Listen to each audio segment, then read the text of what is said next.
கர்த்தர் நல்லவர், அவர் கிருபை என்றும் உள்ளது. ஆமென். ஜெபத்தை குறித்த தவறான புரிதல்கள் என்னென்ன சொல்லலாமா? ஜெபத்தை குறித்த ஒரு தவறான புரிதல்கள் போன வாரம் ஆண்டவர் நம்மகிட்ட பேசினாரு. நம்பர் 1 என்னது? கேட்டாதான் தருவாரு அப்படிங்கிற தாட், நம்பிக்கை தவறு. நம்பர் 2,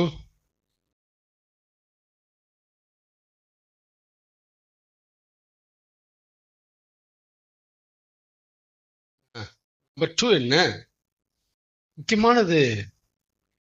நீங்க ஜஸ்ட் லைக்லாம் கேட்டீங்கன்னா ரொம்ப கஷ்டம். அடிக்கடி கேட்டாதான், கேட்பிடாம கேட்டாதான் தருவாரு. முதல்ல கேட்டாதான் கிடைக்கும். நம்பர் 1. 2வது என்ன? அடிக்கடி கேட்கணும் பிரதர், விடாம கேட்கணும் பிரதர், கேட்டுட்டே இருக்கணும். எஜமானுடைய கையே வேலைக்காரியினுடைய எஜமான வேலைக்காரி கை நோக்கியே இருந்துச்சு பிரதர் அப்படின்னு சங்கீதத்தில் எடுத்து பேசுவாங்க. இடைவிடாமல் ஜெபம் பண்ணுங்க, இதெல்லாம் எடுத்து அந்த வார்த்தையை அப்படி கரெக்டாக கோட் பண்ணி எல்லாமே வசனத்துல இருக்கும். இதான் பிரச்சனை நமக்கு. இப்ப வசனம் அப்படி இருக்கு, அவங்க அப்படி சொல்றதுக்கு வசனம் இருக்கு, ஆனா வேற நோக்கத்துல இருக்குங்கிறது தான் அங்க இல்லை.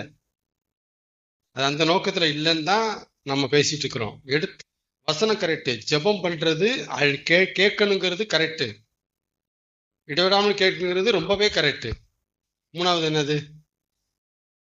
வைத்த பட்னி போட்டு கேட்டாதான் தருவாரு. கேட்டாதான் தருவாரு அப்படிங்கிறது காமன் வேர்டு. கேட்டாதான் தருவாரு, அடிக்கடி கேட்டாதான் தருவாரு, பட்னி இருந்து கேட்டாதான் தருவாரு.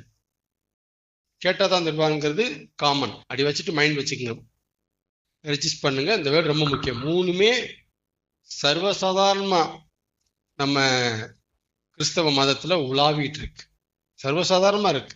சாதாரணமா இதை பேசலாம், பார்க்கலாம், கேட்கலாம், கேள்வி பண்ணலாம் நீங்க. சரிங்களா?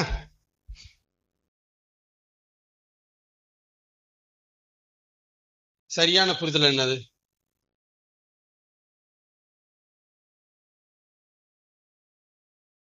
கேட்காம இருக்க முடியல, அதனால கேட்கிறேன். உங்க ஜெபத்துக்கே இதை நீங்க பயன்படுத்திக்கணும். அப்பதான் அது நிறைய விஷயங்களுக்கு நமக்கு பதில் தருகிற ஒரு அருமையான ஆன்சர் இது. அவருக்கு தான் தெரியுமே நீங்க எதுக்கு பேசுறீங்க, இந்த கேள்விக்கெல்லாம் அதான் பதில். ஆண்டவருக்கு எல்லாம் தெரியும், அப்புறம் தெரியப்படுத்துறீங்க, அதுக்கெல்லாம் அதான் பதில். எல்லாம் தெரியும், ஆனா கேட்காம இருக்க முடியல. இந்த ஒற்றை பதில் தான். இந்த பதிலை வச்சுதான் அந்த ஆன்சரை கிளியர் பண்ண முடியும். அப்புறம் என்னது சரியான புரிதல்?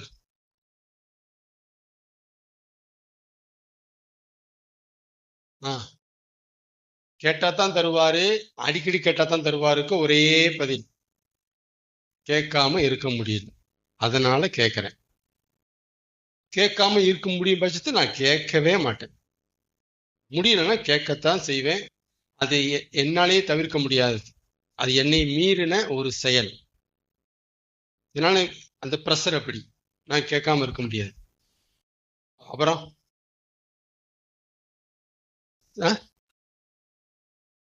சாப்பிட பிடிக்கல, அதுக்கு நிறைய காரணம் சொன்னேன் நான். இதனால இல்லை அதனால நிறைய சொல்லியிருந்தாரு. சாப்பிட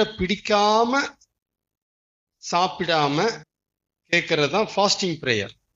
சாப்பிட பிடிக்கல, சாப்பிட மனசு இல்லை, அதனால பிரதர் நான் சாப்பாடை கொஞ்சம் தூர வச்சுட்டேன், எனக்கு அது மனசு சரியில்லை, இது காரியம் நடக்காம கஷ்டமா இருக்கு அப்படின்ட்டு அப்படி அவாய்ட் பண்றீங்க. அதுதான் ரியல் ஃபாஸ்டிங். பைபிள் சொல்ற ஃபாஸ்டிங், இவங்க சொல்ற ஃபாஸ்டிங் வேற. தேவன் சொல்ற ஃபாஸ்டிங் மெத்தட் பட்னிங்கிறதெல்லாம் இப்படி பேசுறாரு. அதாவது நாம தேவனை சிலுவையில அவரை மாதிரி அன்பு உள்ளவர் யாரா இருக்காங்களா அப்படிதான் பேசுவோம். சிலுவையை பத்தி பேசும்போது இவ்வளவாய் அன்பு கூர்ந்தா, இவ்வளவாய் அன்பு, அவர் நம்ம வைத்த கிருபை பெரியது பிரியமானவர்களேன்ட்டு இப்படி ஆண்டவரை பேசியாச்சு. பிரேயர் வரும்போது பட்டினி இருந்து கேளுங்க சொல்றாங்க. இதுக்கும் இதுக்கும் முரண்பாடா இல்ல? முரண்பாடா இல்ல நீ சொல்ற உபதேசம்? உங்களுக்காக ரத்தத்தை சிந்தினான்னு சொன்னீங்க, ஜீவனை கொடுத்தாருங்கிறீங்க. அப்ப அவருடைய அன்பு என்னமா வெளிப்படுது. அப்புறம் பட்டினி இருந்து கேட்டதான் தருவாருங்கிறீங்க. முரண்பாடா இல்ல? ஒரு பக்கம் அன்புள்ள ஆளா காமிக்கிறீங்க, இன்னொரு பக்கம் ஹிட்லரா காமிக்கிறீங்க அவரை. இது நம்ம பண்ற முரண். ஆனா பைபிள்ல அப்படி சொல்லல, தேவன் அப்படி நினைக்கல. கேட்கிறது கேட்காது நம்ம சைடு. நீ பட்டினி இருந்து கேட்கறது, பட்டினி இல்லாம கேட்கறது உன்னை பொறுத்த வரைக்கும்ங்கிறாரு. நான் தருவேன், உன்னால பொறுத்துக்க முடியலன்னா கேளு, அது உன்னை பொறுத்தது. நான் உன்னை அப்படி கேட்க சொல்லலப்பா, அது உன்னை பொறுத்தது. உனக்கு ப்ரெஷர், நீ கேட்கிற, நான் அவாய்ட் பண்ண முடியாது, நான் தவிர்க்க முடியாது. பட் எனக்காக டைம் இருக்கு, அந்த டைம் தர முடியும். நீ பட்டினி இருந்து உருள்றதுக்காக நான் தரவும் முடியாது. அதையும் புரிஞ்சுக்கணும். எப்பவுமே சித்தம் தான் ஜெபம், ரெண்டாவது சித்தம் தான் முதல்ல. இதெல்லாம் நம்ம புரிஞ்சுக்கிட்டோம்னா ஃபாஸ்டிங்க சூப்பரா நம்ம அணுகுவோம், ஜெபத்தை சூப்பரா நம்ம அணுகுவோம். இதெல்லாம் நம்ம நல்லா புரியணும். தேவனை நான் எப்ப அன்புள்ளவரா பார்க்க ஆரம்பிச்சனோ இந்த பார்வை எனக்கு வந்துருச்சு. அதுக்கு முன்னாடி இந்த பார்வை எனக்கு கிடையாது. அவர் என் மேல வச்ச அன்பை நான் டேஸ்ட் பண்ண பார்த்தேன், அதை அறிய பார்த்தேன், புரிய பார்த்தேன், உள்வாங்க பார்த்தேன். இப்படிப்பட்ட தேவன் எப்படி பட்னியா இருக்க சொல்லுவாரு? இல்ல, இது எங்கேயோ இடிக்குதே,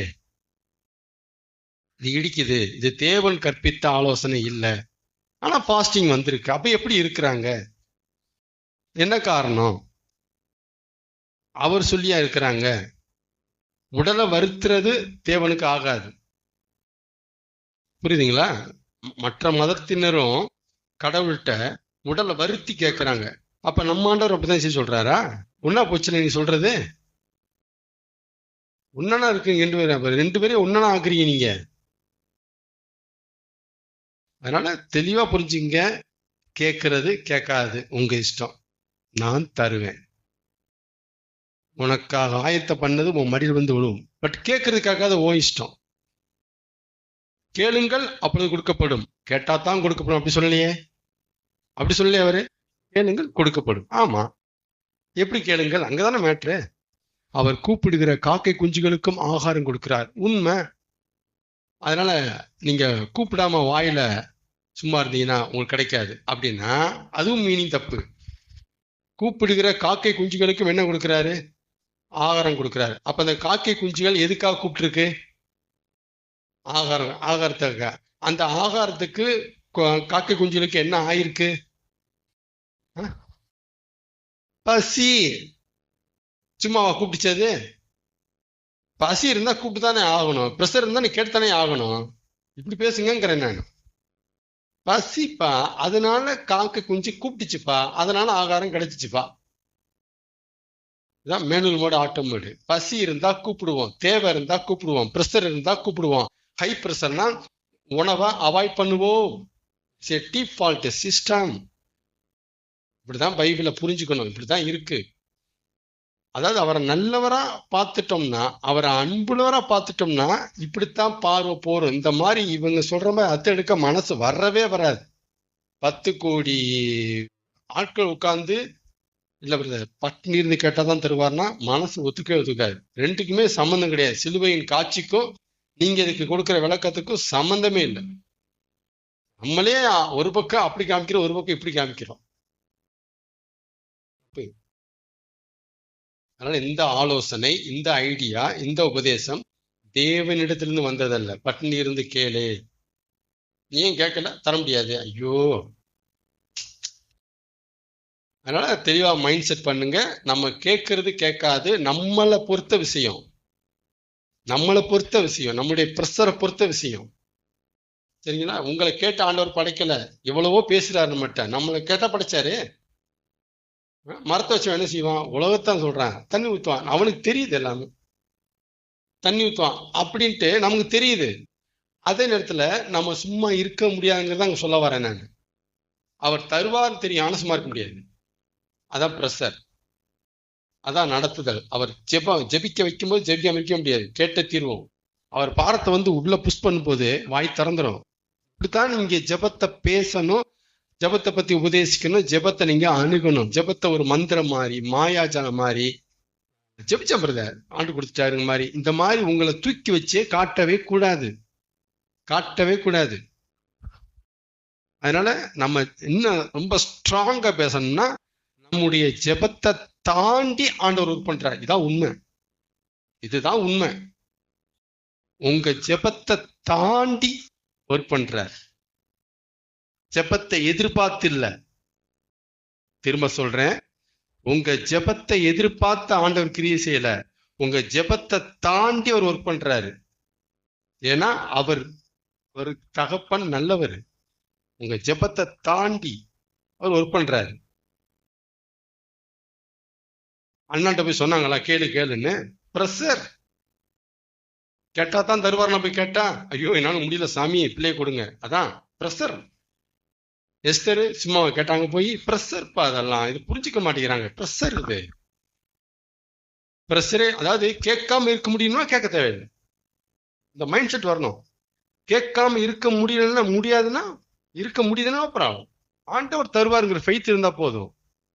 ஆனா கேட்காம இருக்க முடியலன்னா நீ சொல்லி நான் சொல்லி என்ன செய்ய? கேட்டுத்தான் ஆவார்கள், கேட்டுத்தான் தீர்வார்கள். பசி இருந்தா நம்ம ஃபுட்டுக்கு அலையிற மாதிரி, பிரஷர் இருந்தா அவற்றை தேவைக்கு நம்ம அலைவோம். இதை யார் சொல்லி வர்றதில்லை, இது இயல்பு, இது விதி, இது மாறாத பிரமாணம். அதனால ஆண்டவர்கிட்ட ஒரு விஷயத்தை கேட்கும் போது இந்த மைண்ட் செட்ல போகணும். இந்த மைண்ட் செட்ல நீங்க அவரை டீல் பண்ணீங்கன்னா ஜெபம் உங்களுக்கு ரொம்ப டஃபா இருக்காது, டஃபா இருக்காது. ஆண்டவர் நல்லவரா பாருங்க, டஃபா இருக்காது. ஆமென். ஓகே. அப்ப ஜெபத்தை குறித்த தவறான புரிதல் 3, ஜெபத்தை குறித்த சரியான புரிதல் 2. பக்காவா மைண்ட்ல ரெஜிஸ்டர் ஆகணும், எப்ப கேட்டாலும் சொல்லணும். இந்த 3 புரிதல்ல, தவறான புரிதல்ல பரவலா நீங்க பார்க்கலாம், யாரை கேட்டாலும் நீங்க பார்க்கலாம், அழகா பேசுவாங்க. இதை இப்படி நீங்க இப்படி உபதேசிக்கும் போதுதான் சடங்காகவும் சம்பிரதாயமா அந்த மாதிரி போயிருது. செபிக்காம தூங்காம பிரதர் இப்படிலாம் பேசுறது காரணமே இதான். ஜெபம்னா என்னன்னு தெரியாம பேசிட்டு உட்காந்துருக்கிறோம். தாவீதினுடைய விண்ணப்பம் எல்லாம் பாருங்க, பிரஷர். என் நெருக்கத்திலிருந்து அவரை நோக்கி கூப்பிட்டேன், அங்கிருந்து என் சத்தத்தை கேட்டு விடுவித்தார். பிரஷர். ஆமென்னா தெளிவா இருக்கு அந்த சத்தியம். ஜெபத்தை ஆண்டவர் எனக்கு கற்றுக் கொடுத்ததை நான் பின்பற்றுக்கிறத அப்படியே பிரசங்கம் பண்றேன். நான் என்ன ஃபாலோ பண்றேன்னா அதைத்தான் உங்க மத்தியில பதிவு செய்யறேன். நல்லா புரிய வச்சாரு. என்னை கெட்டவங்களா காமிச்சிட்டு இருக்காங்கடா, இவங்களே நல்லவன் எழுத்துறாங்க, இந்த பக்கம் வந்து கெட்டவன் எழுத்துறாங்கடா, அப்பாடி நீ ஒழுங்கா பண்றாங்கிற, நீ ஒழுங்கா பேசுறான்னு இருக்காரு. ஆமென். அதே மாதிரி ஜெபத்துல நீங்க புரிஞ்சுக்க வேண்டிய இன்னும் சில விஷயம், இது டாபிக் இல்ல, டிப்ஸ் போயிட்டு இருக்கு. நம்ம ஆண்டவர்கிட்ட சாதிச்சு கேட்க வேண்டிய விஷயம்னு ஒண்ணு இருக்கு. நம்ம ஆண்டவர்கிட்ட சாதனையா சாதிச்சு பிடிவாதம் பண்ணி அடம் பிடிச்சு கேட்க வேண்டிய, கேட்கலாம் தவறல்ல, கேட்கணும் தவறல்ல அப்படிங்கிற காரியங்கள் விஷயங்கள்லாம் இருக்கு. அதே நேரத்துல சாதிக்கவே கூடாதுங்கிற விஷயமும் இருக்கு, காரியங்கள் இருக்கு. பிரிச்சு புரிஞ்சுக்கணும். புரியுதுங்களா? ஒரு உதாரணம் சொல்றேன். நான் ஜெபிக்க முடியல, எனக்கு ஜெபிக்க மனசு வர மாட்டேங்குது. தட் மீன்ஸ் அவட்ட ஒன்று கேட்க இல்லை, அவட்ட பேசணும், உறவாடணும், அந்த மாதிரி மைண்டு போக மாட்டேங்குது, மனசு அதுக்கு போக மாட்டேங்குது, மனசு அதுக்கு வர மாட்டேங்குது. அப்படின்னா அவன்கிட்ட தந்தா தட்டு போட்டோம், அவர் சித்தம். தப்பு தப்பு, அவர் சித்தம். அப்படி இல்லை, எனக்கு ஜெபிக்க வைங்க, முடியாது, உங்களை சும்மா விட மாட்டேன், இப்படி கேட்கணும், இப்படி கேட்கணும் அவர்கிட்ட. புரியுதுங்களா? அவருக்கு அடுத்த ஸ்பிரிச்சுவல் பிளஸ்ஸிங் எல்லாம் ஆண்டவர்கிட்ட பிடிவாதமா இருந்து கேட்கறதுல தவறு இல்லை. ஆனா பிடிவாதமா இருந்து கேட்டாதான் தருவாருன்னு நினைச்சு கேட்க கூடாது. பிரச்சனை நமக்கு அங்கதான் வருது, நமக்கு பிரச்சனை அங்கதான் வருது. நம்ம சுவாச்சிக்கிட்ட தான் பிரதர் வரும், அசைக்கணும் பிரதர் பரலோகத்தை, அதுதான் தப்பு. அப்படிதான் வரக்கூடாது, நீங்க அப்படி பேசக்கூடாது இந்த வார்த்தையை. அதே நேரத்துல சாதிக்கிறது தப்பாச்சே, சித்தம் ஜெயிக்கட்டும், சித்தம் தானே நமக்கு. அவர் என்னவோ அவர் பார்த்து செபிக்க சொன்னா செபிப்போம், அவர் பார்த்து துதிக்க வச்சா துதிப்போம், அவர் பார்த்து பைபிள் படிக்க வச்சா பைபிள் படிப்போம், அவர் பார்த்து பரிசுத்தமான வச்சா பரிசுத்தமான வைப்போம், அது வரைக்கும் பாவம் செய்வோம், அது வரைக்கும் பைபிள் படிக்காம இருப்போம். தப்பு, தப்பு, ரொம்ப தப்பு. இந்த எண்ணம் தப்பு. சாதிக்கணும். நான் ரொம்ப நாளா கேட்டிருக்கிறேன், எனக்கு பைபிள் படிக்க மனசு வர மாட்டேங்குது, எனக்கு வேணும்னா வேணும், எனக்கு வேணும் வேணும், இப்படி பேச பழகணும் இந்த விஷயத்துக்கெல்லாம். ஆமேனா, இப்படி சாதிக்கணும். அதனால ஐயோ ஆண்டவர் சமூகத்துல சாதிக்கவே கூடாது, தப்பு. அதே நேரத்துல எனக்கு கார் வேணும்னா வேணும், எனக்கு தப்பு, தப்பு. எனக்கு வீடு வேணும் ஆண்டவரே, எனக்கு தப்பு, இதை சாதிக்க கூடாது, தப்பு. பிசிக்கல் ரிலேட்டட்னா ஸ்லோ பண்ணிடணும், வெளியே வந்துடணும். பட் அவரோட கனெக்ட் ஆகிற, அவருக்காக வாழுகிற, அவரோடு வாழுகிற இந்த விஷயங்களை டிஸ்டர்ப் பண்ற எதுவா இருந்தாலும் சாதிச்சிடணும். அவரோடு வாழ என்னால முடியலையா கேளு, அவருக்காக வாழ என்னால முடியலையா கேளு. நமக்கு இதுலாம் சாதனை காட்ட மாட்டோம், இதை பத்தி பேசவும் மாட்டோம். நம்ம பேச சொல்றதவே எதுல சாதிக்க சொல்லுவோம் அப்படின்னா, கார் இல்லையா பிரதர், ஃபாஸ்டிங் இருந்து 24 நாள் கேளுங்க பிரதர், பிள்ளை தருவார், இப்படியே தான் பேசி பழக்கணும். நமக்கு சாதிக்க சொல்றதெல்லாம் இதுலதான் அட்வைஸ் கொடுக்குறோம். அந்த பிள்ளை பாவம் வீடு இல்லைன்ட்டு சொல்றதை தவிர அது பைபிள் படிக்காம தெரியுது, அது யார் சொல்றது? இதுக்கு ஜெபிக்க சொன்னவங்க ஆண்டரோட பேசுறது இல்லை, அவர் யாரும் இவங்க யாரும் வாழ்றாங்களே, அதை யார் சொல்றது? அதை யார் சொல்லித்தர்றது? அப்ப எதுக்கு சாதிக்கணும்னா, அவரோடு வாழ தடை செய்கிற காரியங்கள், அவருக்காக வாழ தடை செய்யற காரியங்கள் எதுவா இருந்தாலும் தூக்குறதுக்கு அவருக்கு ஜெபம் பண்ணணும். சாதிச்சு அட்டம் பிடிச்சி பட்னியா இருந்து சாதிக்கலாம், ரொம்ப சந்தோஷம். எனக்கு வேணும் ஆண்டவரே, எனக்கு வேணும். இந்த நான் 2 நாளை கேட்கறேன், என்ன பாருங்க நான் ஜெபிக்க விட மாட்டேங்கிறீங்க. ஐயோ எனக்கு ஜெபிக்க வேணும், நான் உங்க கூட பேசணும், நான் உங்க பிரசன்ஸை அனுபவிக்கணும், நான் என்னையே மறக்கணும், நான் மெய் மறந்து பாடணும், மெய் மறந்து உங்களை துதிக்கணும், மெய் மறந்து உங்கள்கிட்ட பேசணும், நான் இருக்கிற இடத்த நானே மறந்துடணும், என்னையவே இதான் பசி. இதுக்குத்தான் சாதிக்கணும். இதே நீங்க என்ன பண்ணிடக்கூடாது, இன்னைக்கு ஜெபிக்க வைக்கலையாக்கும், பரவாயில்ல, ஜெபிக்க வைக்கும்போது ஜெபிச்சுக்குவோம், சித்தம் ஜெயம். தப்பு. கரெக்டா கவனமா இருக்கணும். ஆமேனா, எதுக்கு சாதிக்க கூடாதுன்னு சொல்லிட்டேன், உங்க பிளஸ்ஸிங்க்கு சாதிக்க கூடாது. ஆனா நம்ம பிரசங்கம் எல்லாம் உங்களுடைய பிளஸ்ஸிங்க்கு சாதிக்க சொல்லுது. உங்க பிளஸ்ஸிங், நல்ல காலேஜ் கிடைக்கணும், நல்ல மார்க் எடுக்கணும், நல்ல வேலை கிடைக்கணும், இதுக்கெல்லாம் நீங்க பயங்கரமா சாதிங்க, விட்டா போட்டு. ஐயோ பா, ஆண்டவர் ஏங்குறாரு, அடே இதுல இது பேச மாட்டேங்கிறீங்க, இதை பேசுறீங்கடாங்கிறாரு அவரு. ஆமேனா, சரி. இப்ப சாதிக்கவே கூடாதுங்கிறது தப்பு, சாதிக்க வேண்டிய விஷயமும் இருக்கு, நம்ம சாதிக்கலாம். அப்புறம் ஒரு நாளை குறிச்சு, ஒரு வாரத்தை குறிச்சு, ஒரு மாசத்தை குறிச்சு, ஒரு வருஷத்தை குறிச்சு, இன்ன நாளை குறிச்சு, இன்ன வாரத்தை குறிச்சு, இன்ன மாதத்தை குறிச்சு, இன்ன வருஷத்தை குறிச்சு அவருக்கு ஒரு டெட்லைன் கொடுத்து சாதிக்க கூடாது. டெட்லைன் தப்பு. வேர்ல்ட்லி பிளஸிங்காக சாதிக்க கூடாது, டெட்லைன் கொடுத்து எதுலையுமே சாதிக்க கூடாது. 2 நாள் உங்க டைம், என்னை நீங்க செபிக்க வச்சுதான் ஆகணும், தப்பு. 1 வாரம் டைம் ஆண்டவரே, நோய் போய் ஆகணும் ஆண்டவரே, தப்பு. அவருக்கு டெட்லைன் கொடுக்க உங்களுக்கு அதிகாரமே கிடையாது, நமக்கு அதிகாரமே கிடையாது. என்ன செய்யக்கூடாது, டெட்லைன் கொடுக்க கூடாது. நீங்க ஒரு நாளை குறிச்சிட்டு, ஆனா பேசுறாங்க, ஒரு நாளை குறிங்க பிரதர், பேப்பர்ல எழுதி ஜெபம் பண்ணுங்க பிரதர், இப்படிதான் சொல்லித்தராங்க. ஆண்டவருக்கு டேட் கொடுங்க. நீங்க அப்படியே ஜெயிச்சுட்டு போனா ஆண்டவர் கண்டுக்க மாட்டாரு. ஐயோ அம்மா, இது சிலுவையின் காட்சிக்கு கம்ப்ளீட்டா முரண்பாடானது. சிலுவையில் அவர் பண்ண செயலுக்கு டோட்டலா அகென்ஸ்டா இருக்கும் இந்த உபதேசம். இப்படி பண்ணக்கூடாது. அதனால ஆண்டவருக்கு நம்ம டெட்லைன் கொடுக்க கூடாது. ஏன்னா அவர் காலங்களின் அடிப்படையில அவர் கிரியை செஞ்சுட்டு இருக்கிறாரு. எப்ப தரணும் எப்ப தரக்கூடாது, இந்த டைமிங் இந்த டைம் லைன் அவர் தான் போடுறாரு. நீங்க அவருக்கு போட்டுட்டு கையெழுத்தை கேட்க கூடாது. அதனால சாதிக்கலாம், சாதிக்கிறதுல கூட எப்படி சாதிக்கணுங்கிறது ஆண்டவர் சொல்லுறாரு. காலத்தை நேரத்தை நீ குறிச்சு கேட்க கூடாது. உனக்கு ஹை ப்ரெஷரா, நான் செஞ்சு தர வரைக்கும் அழுவு சாதி. ஆனா டயத்தை குறிச்சு கேட்டேன்னா நீ ஏமாந்துருவாதான் பிரச்சனையே. நீ ஏமாந்து போயிடுவ. ஜெபத்து மேல நம்பிக்கையெல்லாம் போயிடும். அப்புறம் ஏமல் நம்பிக்கையெல்லாம் போயிடும். தேவையில்லாத அவர் மேல குழப்பத்தை சந்தேகத்தை உண்டு பண்ற பிரசங்கெல்லாம் அவாய்ட் பண்ணணும். இந்த உபதேசம் தான் நம்ம இந்த மாதிரி நடக்கும். எவ்வளவோ கேட்டாச்சு போது என்ன செஞ்சாரு? அவங்க சொன்ன மாதிரி ஃபாஸ்டிங் போட்டு 4 குறிச்சுனா கேட்டோமே, கிடைக்கலையே. நாங்க போயிட்டோம் பிரதர். போதான் செய்வாங்க. நீ தப்பு தப்பா சொல்லி தரீங்களே, போதான் செய்வாங்க. சீட்ல உட்காந்துருக்க யாரும் உங்களுக்கு தெரிய மாட்டேங்குது. இந்த உலகத்தை ஆளுகிற ராஜாதி ராஜா யாருன்னு நமக்கு தெரிய மாட்டேங்குது. அவருடைய கேரக்டர்னு புரிஞ்சுக்க மாட்டேங்கிறோமே. அவர் மனசு என்ன நமக்கு தெரிய மாட்டேங்குது. இங்க உட்காந்துட்டு நீங்க பரலோகத்தை அசைக்கிறீங்க. நீங்க என்னதான் பண்ண? நம்ம என்னதான் பண்ண? சரி, அப்ப ஓகே.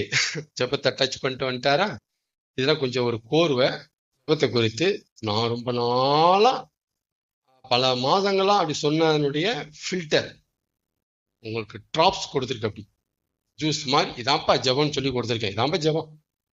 ஆனா இதை கத்துக் கொடுக்கறதுக்கு பல வருஷம் ஆச்சு. எனக்கு பல மாசங்கள் பல பாடங்கள் எடுத்தாரு. கத்துக் கொடுக்குற மாத்திரம் இல்லை, இது சரிதாங்கிற கன்ஃபர்மேஷனுக்கு அடுத்த பாடம் ஓடிச்சு. இப்படி ஓடிதான் உங்களுக்கு அப்படியே ட்ராப்பா ஃபில்டரா கொடுக்குறேன் நான். இதான் இப்படிதான் இருக்கும். ஆமே.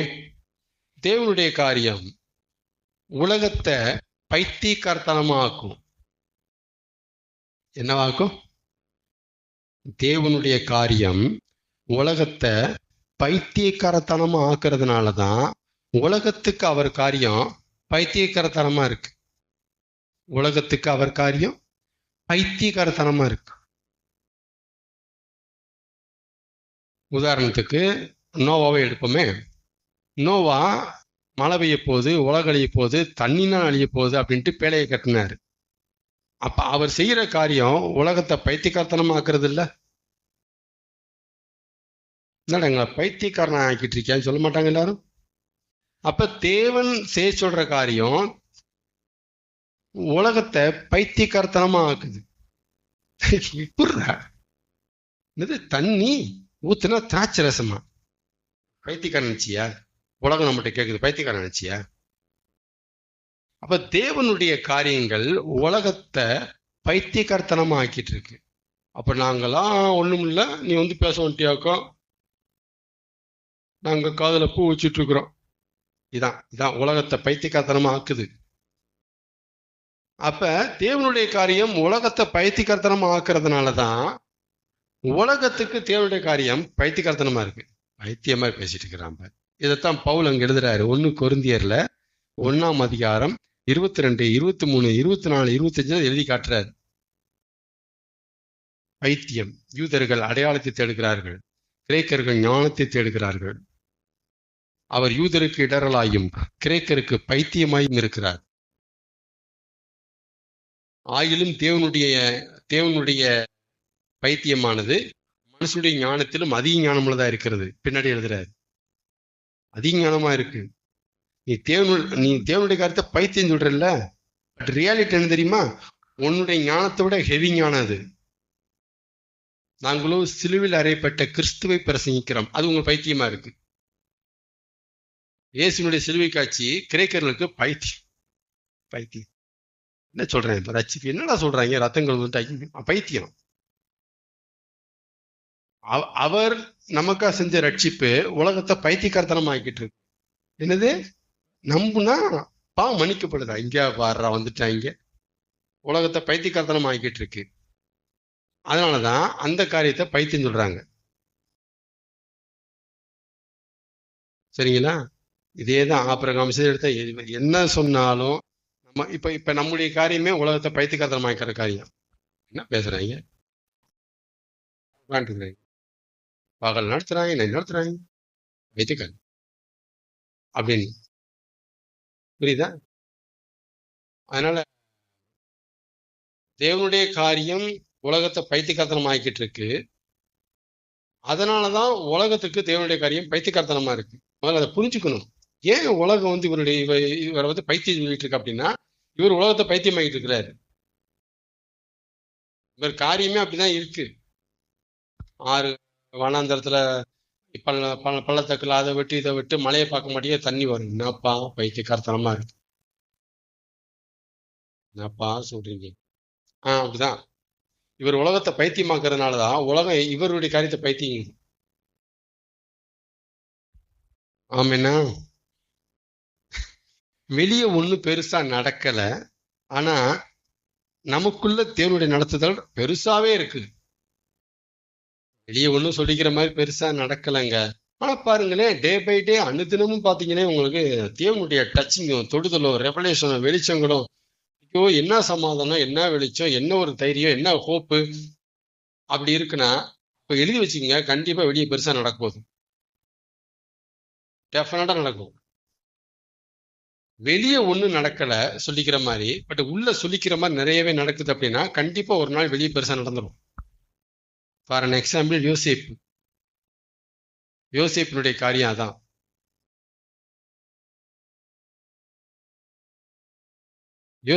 யோசிப்பிட்ட நடத்துதல் இருந்துச்சு, ஆனா வெளியே ஒண்ணும் நடக்கல. உள்ள நடத்துதல் இருந்துச்சு, வெளியே நடக்கல எதுவுமே. உள்ள நடத்துதல் இருந்ததுனால ஒரு நாள் வந்துச்சு, வெளியே நடந்துருச்சு. ஆமாண்ணா. அதனால இதெல்லாம் கொஞ்சம் தெரிஞ்சுக்கிட்டு புரிஞ்சுக்கிட்டு தான் நம்ம வாழ்றோம், என்னன்னு தெரிஞ்சு வாழ்றோம். அப்ப வெளியே ஒண்ணு நடக்கலையே அதை வச்சு நம்ம எந்த தீர்மானத்தும் வரக்கூடாது. உள்ள என்ன நடந்துட்டு இருக்கு அதுதான் மேட்ரு. உள்ள நடத்துதல் போயிட்டு இருக்கு, விடு. அப்ப டெஃபினட்டா வெளியே நடக்க போகுது, நடந்தே தீரும். இது தலை எழுத்து. உள்ள நடத்தல் இருந்துச்சுன்னா வெளியே நடந்தே தீரும். இது தேவனுடைய நியமம், நியதி. இது நடந்தே தீரும். ஆமென்.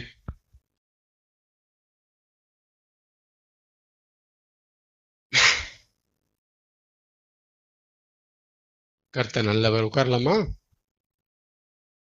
டாபிக்குள்ள போறோம். கர்த்தர் நல்லவர். சரி, சின்ன ஒரு டாபிக் முடிச்சிருவோம்.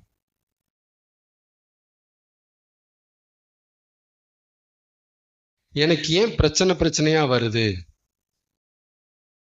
எனக்கு ஏன் ப்ராப்ளம்ஸா வருது அப்படின்னு பிரச்சனைகளை பிரச்சனையா பார்க்காம அத எதிரி நமக்கு வைக்கிற சேலஞ்சஸா, சவால்களா பார்த்தோம்னா நாம துவள மாட்டோம்.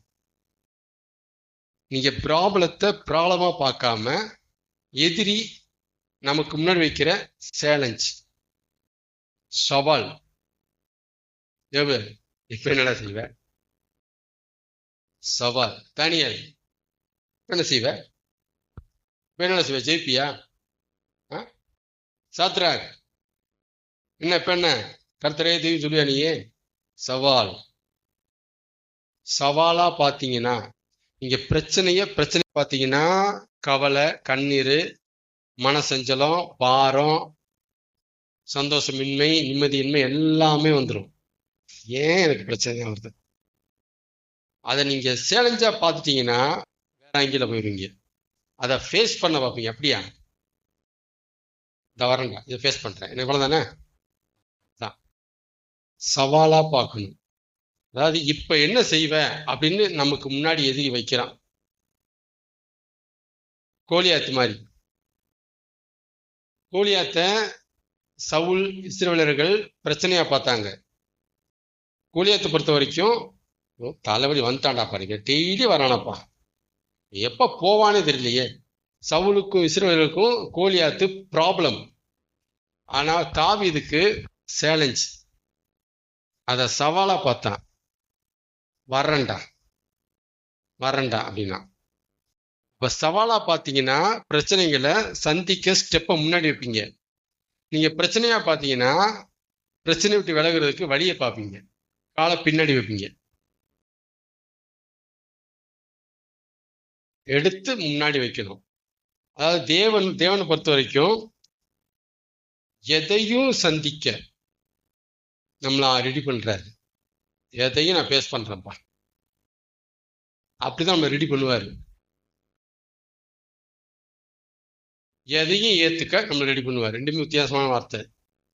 எதையும் ஃபேஸ் பண்ணவும், எதையும் ஏத்துக்கவும். வாழ்ந்திருக்கவும் தெரியும், தாழ்ந்திருக்கவும் தெரியும். எதையும் ஏத்துக்குவோம். அதே இடத்துல கோழி ஏத்தா வர்றேன் என்ன, எதையும் சந்திக்க வருவோம் நாங்க. ரெண்டையுமே, ரெண்டு ஆங்கிள்லையும் தேவன் நம்மளை உருவாக்குகிறவர், நம்மளை ரெடி பண்ணுவாரு, நம்மளை ப்ரிப்பேர் பண்ணுவாரு, நம்மளை ஆயத்தம் பண்ணுவாரு, நம்மளை தயாரிப்பார். இப்படி ஓடி ஒளி விட மாட்டாரு, பிரச்சனை கண்டு ஓடி ஒளி விட மாட்டாரு, தாழ்வு நிலையை கண்டு கண்ணீர் விட வைக்க மாட்டாரு. ஐயோ போச்சா, ரெண்டுமே ஆண்டவர் செய்ய மாட்டாரு, ரெண்டையுமே ஃபேஸ் பண்ணுவார். சரிங்களா? அதனால நீங்க ப்ராப்ளத்தை எப்படி பார்க்கணும்? சேலஞ்ச், நமக்கு முன்னாடி வைக்கப்பட்ட ஒரு சவால், வாழ்ந்து காட்டிடுவோம். செஞ்சிருவோம். என்ன முடியாதம்மா, என்னை பலப்படுத்துகிற கிறிஸ்துவனால எல்லாவற்றையும் செய்ய பலன் உண்டு, எலும்பு செஞ்சு விடுற அவர் இருக்காரு, நடப்பா வாடா அப்படி போகணும். ஆமை.